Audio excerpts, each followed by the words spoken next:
khơi tha mà cha cả Luna ai nâng chuột cừu thùng bạn sự stay nhà thật nia dừng chuột nia mà xa tiết nơiក្នុងvideo mùi ní hơi dương mà mơ pi mù là hạt ấy ban chỉ tha mà cha cả Luna nâng ai nâng chuột cừu thùng á bà tha cừu thùng nâng cừu ấy kê tiệt lời ní cứ dương mơ mơ ăn tập bot ở nia tại mặt đòn bà chẳng cứ dương khơi tha bà ní cứ beli bà bật tê cái khang tập 4 cả đồ chia bà khang rọt ở nhà lỡ cặp bông tai thưa cá bà sợp ỏng kê tơ lỡ lẹp terraform rồi bỏ lốt đu won nâng cứ chia nẹ bằng cao bà nơi cả Luna nâng á cả đồ chia cả UST hơi bật top pi bà ca đại sợm kê ní cứ sợm kê đại xá ấy kế hơi nơi pe nè cứ bật top pi bà lôi chùm nuôn tặng srop nâng cứ xe spawn liên $bà cứ khơi thá miền Paul Papo bạn bắt bóng á bà nè đại vị dột srop lôi tặng cứ xe spawn liên nâng cứ bạn bắt bóng bật top pi cả rồi bỏ quạt nâng cứ miền nhà hà bà cứ vi osma khné tiệt bà chẳng nhung giấy pi bộ quạt tích á này cả nâng thật táo miền hưởng cái cả láng man chia lôi đại chùm nuôn trơn mình tên nâng cứ bạn bắt bóng cứ để xa tái bà cả Luna nâng cứ vía bằng bẹt nia tới chừng mùi nâng cả mùi tiệt bà cứ cả UST cứ chỉ một page stable coin hơi nơi đã đầm like được bao vía ọt ai tiền kia bán bà cứ bị thẹn mà đón thẹn thằng pi nâng cứ thua ai bắt bong lôi chùm đồ nâng cứ trời mình tên hơi ở lời ní cứ miên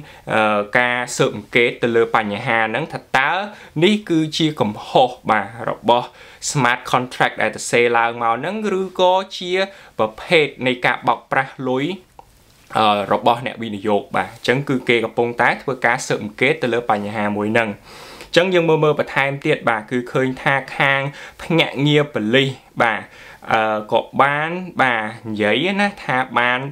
chân chênh cho nát cá bà chênh cá sợm kê nâng bà đòi từ lơ nó cứ khơi tha nẹ thưa cá bà rồi có bốc cả lực bà nơi nông Terra Lab nâng muối bà cứ ọt ban bà chẹ bà chùm nuôn cho bà loa thá cầm hồn bà cứ khang khe Terra Lab nâng á cứ miên nơi chùm nuôn cả cứ hồn nơi cả Bitcoin nâng srop tầng óc cứ bà mán cứ ọt ban giấy phép nụ tê hào dừng bà mơ tiết bà cá sợm kê ní cứ khối pi bà kháng khang office bà office ní cứ chia khang ca giả lấy rồi bó bà rọt ở nhà bà cứ ban chính ca sợm kê nâng nơi pe na chính ca sợm kê nâng cứ nơi trong khai pram bà cứ nơi trong khai phém từ lứa bà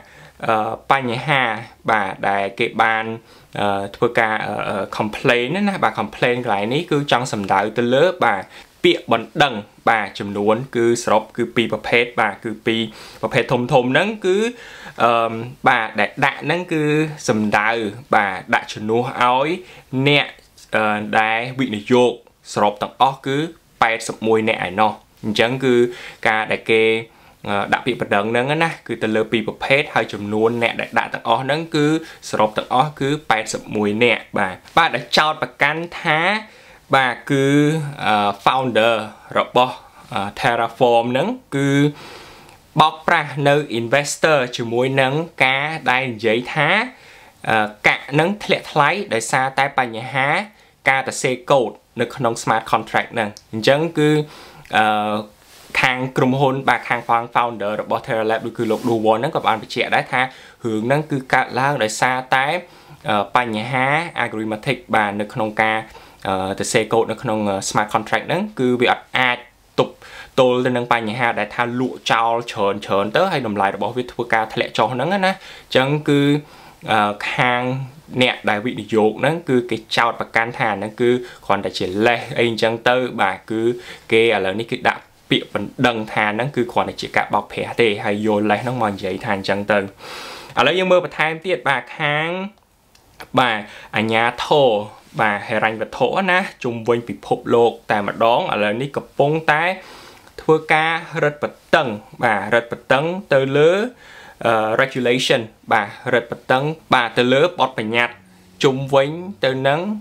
crypto market បាទគឺជុំវិញទៅនឹងទីផ្សារ cryptocurrency នេះគឺគេរឹតបន្តឹង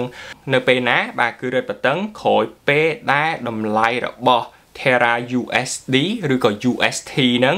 គឺវាធ្លាក់ចុះបាទគឺការគេរឹតបន្តឹងហ្នឹងគឺក្រោយពីរឿងហ្នឹងបានកើតឡើងអញ្ចឹង UST ម្ដងទៀតគឺជា stable coin ហើយវាត្រូវការបាទពឹងពាក់ទៅលើ Luna ដើម្បីអាចឲ្យមានដំណើរការបានណានិយាយទៅពីកាក់ពីរហ្នឹងគឺវាពឹងពាក់គ្នាតែម្ដងហើយកាក់នេះគឺបង្កើតឡើងដោយអ្នកគេម្ដងទៀតគឺបង្កើតឡើងដោយលោក Duwon គាត់ហ្នឹងគឺជាបាទជនជាតិកូរ៉េខាងត្បូងអាយុរបស់គាត់នេះគឺ30ឆ្នាំហើយតាមដឹងឥឡូវនេះគឺគាត់អត់នៅ South Korea ហ្នឹងទេគាត់អត់នៅប្រទេសកូរ៉េទេគឺគាត់នៅបាទសិង្ហបុរីអញ្ចឹងយើងមើលទៀតបាទគឺមាននៅខាងបាទunit financial crime unit បាទគឺ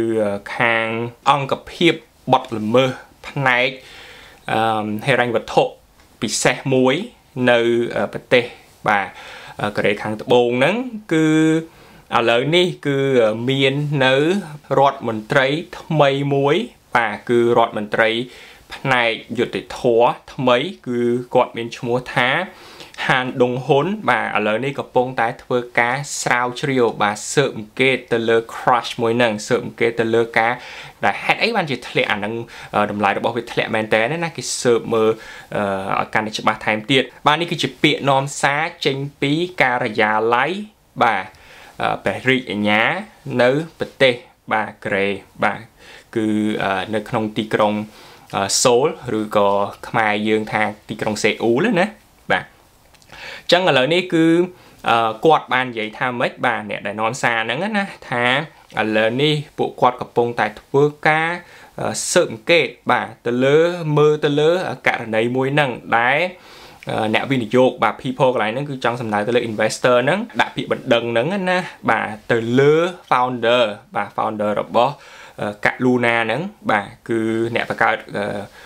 កាក់ Luna ហ្នឹងតែនិយាយថាបាទចោទប្រកាន់ថាបាទការបោកប្រាស់ទេហើយក៏រំលោភបំពានបាទទៅលើបទបញ្ញត្តិបាទផ្នែកហិរញ្ញវត្ថុផងដែរហ្នឹងគឺពាក្យនាំសាររបស់គាត់ហើយឥឡូវយើងមើលពីតើចំនួនប្រជាជនរបស់កូរ៉េសរុបទាំងអស់ប្រហែលជាប្រមាណដែលមានទិញកាក់ Luna ហ្នឹងណាអញ្ចឹងគឺឃើញថាប្រហែលជា 28,000 បាទជនជាតិកូរ៉េខាងត្បូងគឺកំពុងតែអាការហ្នឹងគឺ holding ណា World Holding បាទគឺមាននៅកាក់ Luna ហ្នឹងសរុបតម្លៃទាំងអស់គឺ $70,000 លានណោះបាទនេះគឺជាទិន្នន័យចេញពីគណៈកម្មការនៃបាទប្រទេសកូរ៉េខាងត្បូងគឺខាងផ្នែកបាទហិរញ្ញវត្ថុណាហើយមូលហេតុដែលអ្នកវិនិយោគគឺទិញហើយទិញទៀតអញ្ចឹងណាតកតុយគ្នារហូតហ្នឹងដោយចំនួនលុយគឺឃើញហើយគឺច្រើនមែនតើគឺ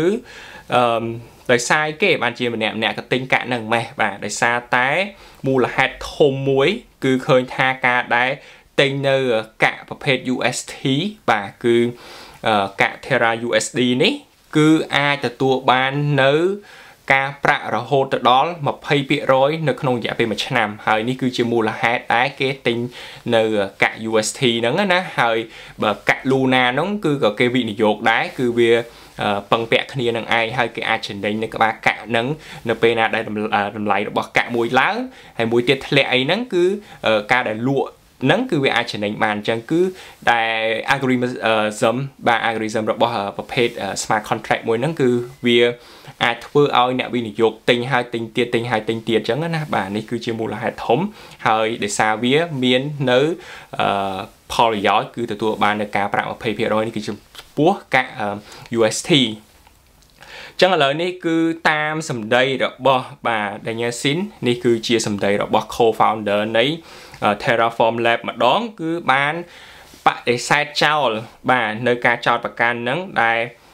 អ្នកវិនិយោគបាទចោទប្រកាន់ទៅលើ founder ហ្នឹងណាថានេះគឺជាការបោកប្រាស់អីទេហើយក៏ដូចជា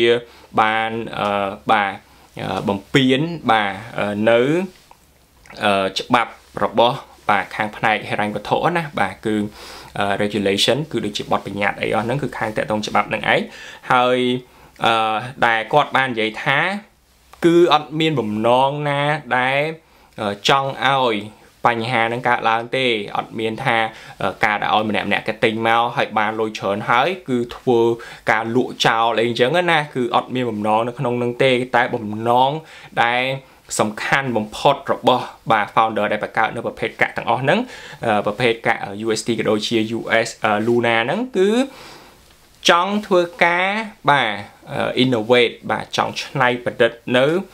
ប្រព័ន្ធនៃការបង់ប្រាក់បាទដោយដូចយើងឃើញហើយមាន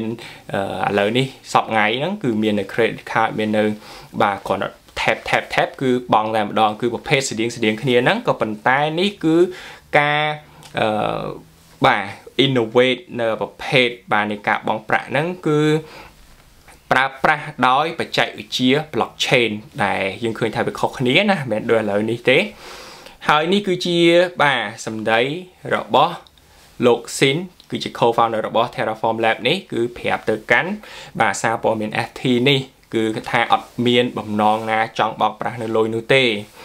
ហើយគាត់ក៏បានបន្ថែមទៀតផងដែរថានិយាយទៅគឺខាង Terraform Lab ហ្នឹងគឺអត់ដែរមើលឃើញថាវានិយាយទៅគឺស្មានដល់ណាថារឿងហ្នឹងវាអាចនឹងកើតឡើងនោះទេបាទគឺគាត់អត់ដែរដឹងតែម្ដងខាងក្រុមហ៊ុនហ្នឹងណានៃដែលថាបញ្ហាហ្នឹងគឺវាអាចកើតឡើងតាក់ទងទៅជាមួយនឹង algorithm ដែលបានតែសេនៅក្នុង smart contract ហ្នឹងអត់មានបំណងណាចង់ធ្វើការបោកប្រាស់លុយរបស់ investor នោះទេដែលធ្វើឲ្យតម្លៃរបស់វាគឺធ្លាក់ចុះខ្លាំងបាទនេះគឺជាសម្ដីរបស់ co-founder ឥឡូវនេះគឺយើងមកមើលបន្ថែមទៀតនេះគឺជាព័ត៌មានលើសពីនឹងតិចទៀតណាបាទគឺឃើញថាបុគ្គលិករបស់ Terraform Lab ហ្នឹងបានប្រាប់ទៅកាន់គណៈកម្មការបាទមូលបត្រនៅប្រទេសអាមេរិកថាលោក Duwon ហ្នឹងគឺបានដកយកលុយ80បាទលានដុល្លាររយៈពេលប្រចាំខែតែម្ដងគឺប្រហែលខែចុងក្រោយនៅពេលដែលតម្លៃរបស់កាក់បាទគឺឃើញថាធ្លាក់ចុះហ្នឹងគឺគាត់បានដកយក80លានដុល្លារជារៀងរាល់ខែបាទគឺឥឡូវនេះតម្លៃរបស់ Luna 2.0 គឺខ្ញុំបាននិយាយនៅវីដេអូមុនផងដែរគឺដំបូងឡើយតម្លៃរបស់វាគឺខ្ពស់ណាពេលចាប់ផ្ដើមដំបូងបន្ទាប់ពីប្រហែលថ្ងៃទេគឺឃើញថាតម្លៃរបស់វាធ្លាក់ហើយធ្លាក់ទៀតគឺនៅក្នុងអត្ថបទនេះគឺបាននិយាយថាធ្លាក់រហូតដល់ 85% តាំងពីពេលវាចាប់កំណើតមកគឺកាក់ 2.0 ហ្នឹង Luna 2.0 ហើយឥឡូវនេះគឺមានការប៉ាន់ស្មានមានការវិភាគផងដែរថាកាក់នេះគឺអាចនឹងបន្តធ្លាក់ទៀតបាទតម្លៃរបស់កាក់ហ្នឹងគឺអាចបន្តធ្លាក់ទៀតអញ្ចឹងឥឡូវនេះគឺពាក្យបាទនៅកន្លែងខាងនេះគឺយើងឃើញថាខាងភ្នាក់ងារបាទបទបញ្ញត្តិរបស់អាមេរិកនេះឥឡូវនេះកំពុងតែធ្វើការស្រាវជ្រាវបាទគឺស៊ើបអង្កេតបន្ថែមទៀតទៅលើសកម្មភាពបាទលាងលុយខ្មៅរបស់លោក Duwon ឥឡូវនេះកំពុងតែធ្វើការស៊ើបអង្កេតណាថានេះគឺជាការបោកប្រាស់ឬក៏ជាកំហុសដែលអត់ដែលដឹងពីមុនមកមែនឥឡូវនេះគឺយើងបានឃើញព័ត៌មានបាទខ្លះ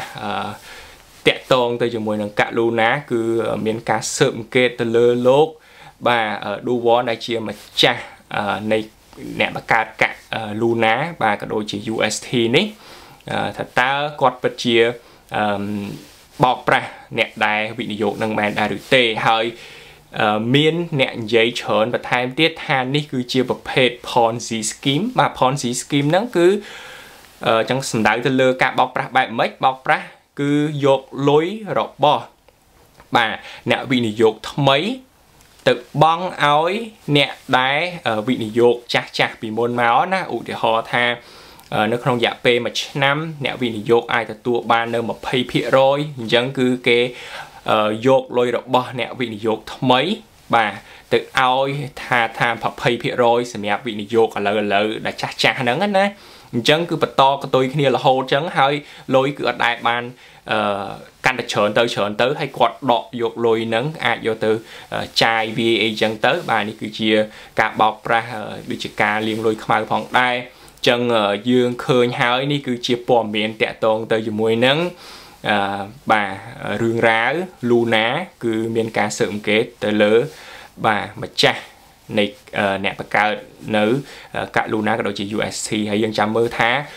vía nâng tới chơi dạng ngã tiết dương nâng mơ nơi video khỏi khỏi ba video ngay nó cứ miền phân đăng ấy hay dân chụp kia nơi video khỏi tiết bye bye